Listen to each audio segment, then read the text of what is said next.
अब हम बात करते हैं आगे वाटर सप्लाई सिस्टम की। वाटर सप्लाई सिस्टम जो है यूटिलिटीज़ में बहुत ही इंपॉर्टेंट रोल रखता है। दोस्तों अभी तक आप मेरा लेक्चर देख रहे हैं और आपने सब्सक्राइब नहीं किया है तो प्लीज़ सब्सक्राइब कर दीजिए। मैं बहुत ज़्यादा आपको बोलता नहीं हूँ, ठीक है। A water supply system is a network of infrastructure, facilities, process designed to provide a reliable and safe source of clean potable to communities, industry and household. A well-designed water supply system is essential for public health, economic development and overall quality of life. तो obvious सी बात है, अगर आप जो भी water system है आपकी city का वो वेल डिज़ाइंड होना चाहिए, पब्लिक के इजीली पब्लिक तक पहुंच पाए और उन्हें सेफ ड्रिंकिंग वाटर मिले।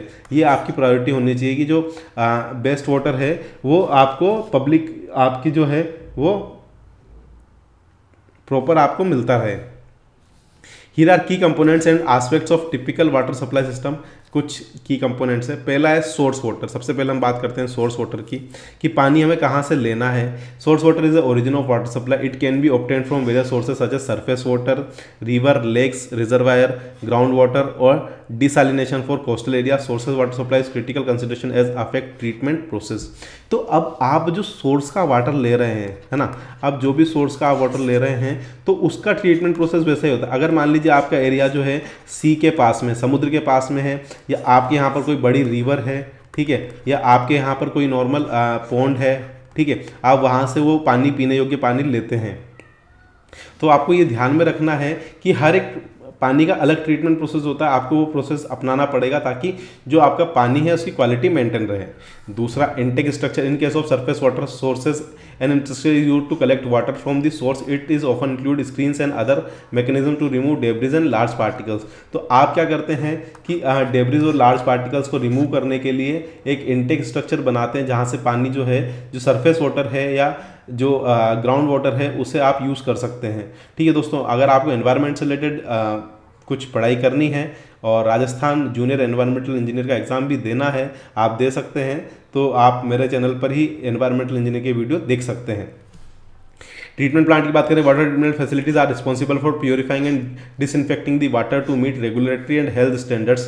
The treatment process typically involves coagulation, flocculation, sedimentation, filtration and disinfection. तो ये ट्रीटमेंट प्लांट होता है, उसमें सबसे पहले आप स्क्रीनिंग करते हैं, बड़े पार्टिकल हटाते हैं, फिर कोगुलेशन फ्लोकुलेशन करते हैं। कोगुलेशन फ्लोकुलेशन में क्या करते हैं अपन, एलम जो होता है, अपनी फिटकरी जो होती है वो उसके अंदर मिला देते हैं, जिससे उसके अंदर जो सस्पेंडेड पार्टिकल्स हैं वो बड़े हो जाते हैं। फ्लोकुलेशन में क्या करते हैं, आप उसको थोड़ा वाटर को घुमाएंगे तो जो बड़े बड़े पार्टिकल आपस में चिपक जाते हैं, फिर वो सेटल्ड हो जाते हैं। फिर हम उसका फिल्ट्रेशन करते हैं, है ना, रैपिड सैंड फिल्ट्रेशन और स्लो सैंड फिल्ट्रेशन के माध्यम से, है ना, रैपिड और स्लो, ये याद रखना है आपको, रैपिड और स्लो सैंड फिल्ट्रेशन के माध्यम से। फिर हम उसका डिसइंफेक्शन करते हैं। डिसइंफेक्शन में हम क्लोरीन का यूज़ कर सकते हैं, क्लोरामीन का यूज़ कर सकते हैं, अल्ट्रावायलेट रेज का यूज़ कर सकते हैं, ऑक्सीडेशन प्रोसेस का यूज़ कर सकते हैं। अलग अलग तरीके से हम ट्रीटमेंट प्लांट में करते हैं। जो ट्रीटेड वाटर है is often stored in reservoir और tank to provide the consistent supply. आपके यहाँ पर आसपास आपने एक पानी की टंकी देखी होगी, येलो कलर की, है ना, इस टाइप की ऊपर से एक स्ट्रक्चर होता है, तो उसके अंदर हम पानी का जो है वो स्टोर करते हैं ताकि हम उसको ऊपर से जो है ग्रेविटी फ्लो के थ्रू दूसरी जगह पर सप्लाई कर सकें। Distribution network. The distribution network consist of complex system of pipes, valves, pumps that transport treated water from the treatment plant to consumers. तो आपने देखा होगा कि आपके घरों में जो है नलों के थ्रू पानी आता है ना, नलों के थ्रू पानी आता है। It involves main, submain and service line that connect to homes and business. तो ये क्या करते हैं, होम और बिजनेस को कनेक्ट करते हैं। पंपिंग स्टेशन की बात करूँ, pumping station are strategically located within the distribution network to maintain adequate water pressure and flow. Pumps are used to push water through the system, especially when it needs to be delivered to the area at higher elevation। तो pumping station जो है हम generally कहाँ पर लगाते हैं, higher station पर लगाते हैं, ताकि जो है एडिक्वेट वाटर प्रेशर जो है डिस्ट्रीब्यूशन के लिए वो मेंटेन हो सके। वाटर क्वालिटी मॉनिटरिंग की अगर मैं बात करूं, water quality monitoring, continuous monitoring of water quality throughout the distribution network is essential to ensure that water remains safe and meets regulatory standards. Parameters such as pH, turbidity, residual disinfects, bacteria counts typically monitored. तो water की quality कैसी है, उसके अंदर क्या bacteria है, कितना disinfectant हमें जो रेजिडुअल, जैसे क्लोरीन आप यूज़ करते हो ना, क्लोरीन अगर आप यूज़ कर रहे हो तो उसके अंदर जो है रेजिडुअल क्लोरीन बच जाती है। अब वो रेजिडुअल क्लोरीन जो बच गई तो वो कहीं ना कहीं ह्यूमन हेल्थ को इफेक्ट कर सकती है ना। इस टाइप से हम जो है बैक्टीरिया जो होते हैं, पीएच कैसी है, उसकी टर्बिडिटी कैसी है, टर्बिडिटी की भी लिमिट होती है कि 500 एनटीयू के अंदर ही अंदर होनी चाहिए। पीएच जो है मैंने आपको बताया कि 6.5 से 8 तक होता है ड्रिंकिंग वाटर का पीएच, इससे ज़्यादा नहीं होना चाहिए और पीएच 6.5 से कम नहीं होना चाहिए। वाटर स्टोरेज टैंक्स जो है एलिवेटेड ग्राउंड लेटर water storage tanks are use to store water within the distribution system. Elevated tank assist maintaining adequate pressure while ground level tank help manage water during periods of high demand.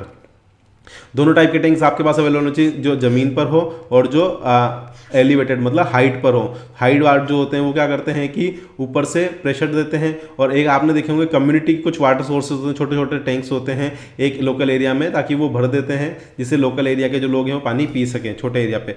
Valve and hydrants, valves are use to control the flow and direction of water within the distribution system, while fire hydrants provide access to point for fire fighting and emergency situation।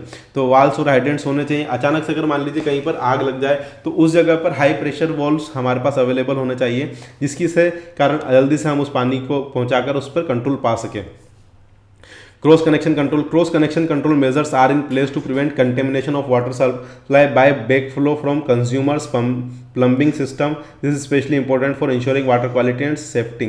तो जो safety connections जो होते हैं वो cross connection होने चाहिए, ताकि कहीं से बैक वाटर आ जाए तो उसको हम इजीली मैनेज कर सकें। Emergency response and resilience, water supply system are designed that with emergency response and resilience in mind. Planning for natural disaster, infrastructure failures and other emergencies essential to ensure continuity of services. तो अचानक से मान लीजिए बहुत ज़्यादा बाढ़ आ गई तो उससे आपका पानी जो है, जो ग्राउंड वाटर है, जो आपका ट्रीटेड वाटर है, वो अफेक्ट नहीं होना चाहिए। इस टाइप से आपका कुछ इमरजेंसी रिस्पॉन्स और रेजिलेंस प्लान जो है वो एक्टिव होना चाहिए। Water quality and testing and reporting आपकी हमेशा होनी चाहिए। Regular water quality testing and reporting are required to ensure that water meets health and safety standards. The results are made available to public and relevant authorities. जो भी relevant authorities है उनके लिए results हमेशा अवेलेबल होने चाहिए, उसकी testing होनी चाहिए, प्रॉपर रिपोर्टिंग होनी चाहिए टाइम टू टाइम। ये सारी चीज़ें आपको ध्यान में रखनी चाहिए। Regulatory compliance, water supply systems are subjected to local, state and national regulation standards. Compliance with these regulation is critical for ensuring and safety and quality of water. तो हर एक वाटर की क्वालिटी होती है, जैसे टीडीएस का आपने नाम सुना होगा, टीडीएस 500 से नीचे होना चाहिए, 500 पार्ट पर मिलियन से। पीएच जो है 6.5 से 8 के बीच में होना चाहिए। टर्बिडिटी जो है वो 2000 से कम होनी चाहिए। इस टाइप से हम चीज़ें उसमें देख सकते हैं। Consumer outreach and education, many water supply system engage in customer outreach and education to promote water conservation, inform customers about water quality and encourage responsible water use. तो हमें रिस्पॉन्सिबल वाटर यूज़ का use करना चाहिए। दोस्तों, आप अभी तक मेरा वीडियो देख रहे हैं, मेरे साथ बने हुए हैं और आप इंटरेस्टेड हैं यूपीपीएससी क्लियर करने के लिए, तभी आप मेरा वीडियो यहाँ तक देख रहे हैं, तो प्लीज़ एक सब्सक्राइब बनता है, सब्सक्राइब कर दीजिए ताकि मैं इसी तरह से मोटिवेट होता रहूँ और आपके लिए वीडियो बनाता रहूँ।